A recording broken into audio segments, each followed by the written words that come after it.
Firefighters are facing new challenges with EVs and EV fires. They're less likely to burn, but when they do, hold on to your butts. Maybe you're in for quite a wild ride. Maybe not. If only there was a way around this, and there is. I'm Brian. Welcome to Futuraza. So let's just start with the facts. Hybrids and ICE cars are far more likely to go up in flames than an EV.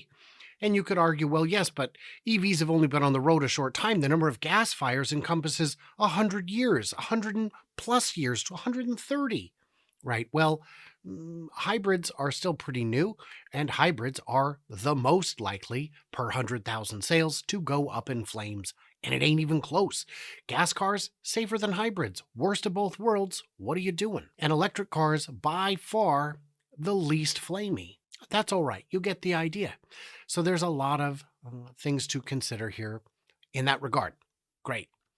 So what we're looking at now is electric vehicles are causing challenges for firefighters and towing companies. Yeah, Mount Lebanon, Pennsylvania, early January day, when a Jeep Wrangler started to smoke. Well, this wasn't just any Jeep Wrangler. It was a hybrid. I feel like we've heard stories about them going up in flames. Oh yeah, that was me just now. Only to realize they're dealing with a lithium-ion battery. They flood the battery with thousands of gallons of water. Result, backseat charred and ruined. Pretty nerve-wracking. And turns out there's a lot of tow truck drivers who don't want to touch them. NTSB made a video discussing these fires years ago. In a lengthy report, manufacturers weren't giving good enough information to firefighters and tow truck operators in their emergency response guides. Do these people even have emergency response guides? Do they even put them out?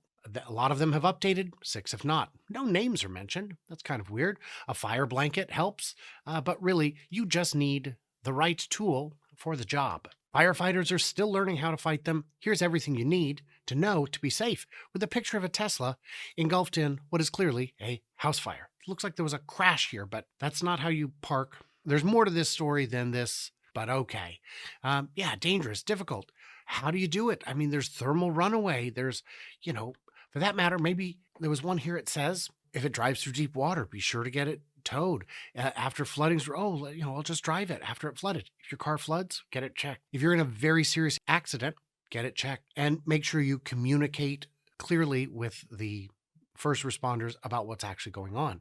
Let's see. So Colorado Firefighters has been traveling the country to train different departments on how to battle electric vehicle fires. You don't know until you know, right? When not stationed at his warehouse or battling blazes, he's dedicated his time to training other departments. I'm teaching them how to handle, mitigate, and tactically extinguish lithium-ion battery fires. Range of different devices use them, and the dangers are known. Last month, firefighters in Boulder, Colorado, Boulder County, responded to an explosion with an electric vehicle ignited in a garage in Boulder. Weird that the brand isn't listed, because it should be, right? I mean, if it was Tesla, it would be listed. In fact, I showed a funny image the other day. If you look up Tesla rival fire, you'll find tons of headlines, or even Tesla rival recall, you'll find tons of headlines that are not about Tesla. But when you put Tesla in the title, they just can't help themselves. They gotta click. So what was the fire? Well, here we found it. In Centennial, a car caught fire. What was it? It was a Jaguar that went up in flames because it did. I don't know why. I'm sure it's known by now. And they used the blanket. It just smothers. It just smothers it. I'm not saying that Jaguar's doing anything right. I'm not saying that car fires should happen or that it's excusable. No manufacturer wants to make a Bernie car. That's just not how it works. Firefighters, 36,000 gallons of water was needed to put out an electric car fire on Interstate 5. That's the wrong tool. What are you doing? Why on earth would you do that? Once you go through 10,000 gallons and nothing happened, what are you doing? That's the wrong tool. Quick quiz. How many gallons of water does it take to put out a grease fire in your kitchen? The answer is none. Don't use it. You're using the wrong tool. Firefighters of all people should know this.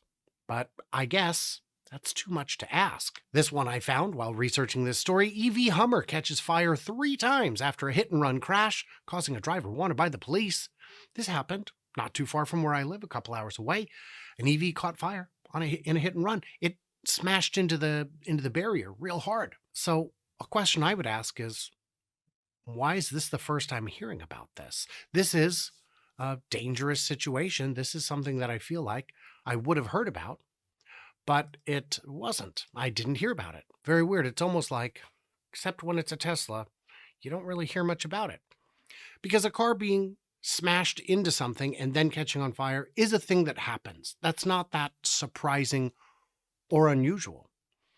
But what is Tesla even bothering to do about it? Have they put out safety resources? Of course they have. First responders information listed right here. Committed to helping fire departments and first responders safely handle emergency situations involving all Tesla products.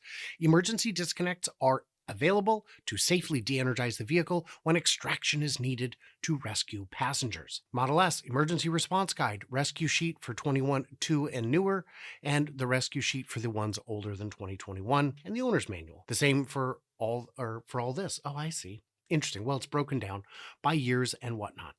Model X, rescue sheet and owner's manual. Model Y, I went ahead and clicked on it, but it doesn't stop there. They've got links to offsite resources for additional education, and I assume credentialing, certification, Power Pack, Mega Pack, Superwall, and Supercharger coming soon. And there's video guides, you guys. Video guides. Let's see what those look like. Model Y, that's what I need to know about. Look at all these videos, you guys. There's 3 pages of them. Solar roof, Powerwall, Mega Packs, it's all here. Let's go ahead and look at the Model Y. Let's see what kind of information they're even giving us. Is there anything here? Oh, great, a picture of a car. I already know what a car looks like. Okay, this is a proper material safety data sheet. It is a 31-page document. It covers where the pretensioners are. It covers where the battery is located. It covers everything. Yeah, this logo means it's a fully electric vehicle. I feel like I shouldn't have to tell you, but and here's where the VIN goes. You should know. If it's your job to know, you should be able to guess that, but all the stuff is here. So, and this is the emergency response guide. This isn't just the manual. This is just additional information. Here's how you chock the wheels. Here's how you put it in park. Here's the way to safely lift it. Here's where the high voltage battery is. It's all there. Here's the emergency release in the back. Oh, in the front. Oh, that's the disconnect. Oh, look at that. You just cut it and you're disconnected. How about that? That's the first responder loop. Neat. Did not know. But of course these things exist. And I assume the other vehicles, the other EVs, comparable cars in quality and price, likely have the same kinds of great features going on to make them safe. Here's where the airbags are. Yeah. Here's stored gas inflators. Oh, right, for the airbags. Interesting. Oh, interesting. They're not explosive, but compressed gas. Neat. So that means if you try to take this to space, be careful because the PSI will increase. Only one Tesla in space so far, and it was an older model. Here's how you get out of the car. I feel like we've made a whole video about that, and we have, because apparently it's important. All this stuff is here, man. It's all here. What's that for? Yeah, the towing eyes. Great. So, good stuff. What did I miss? What did I misunderstand? Hey, throw me a nickel.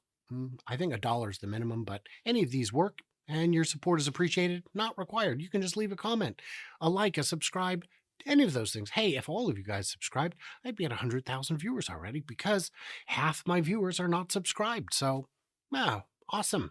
Join me if you like. I'm here every day. Twice. So what did I miss? What did I misunderstand? Leave it in the comments below and stay tuned, stay juicy, and I cannot wait to hear from you clever robots on the flippity flop.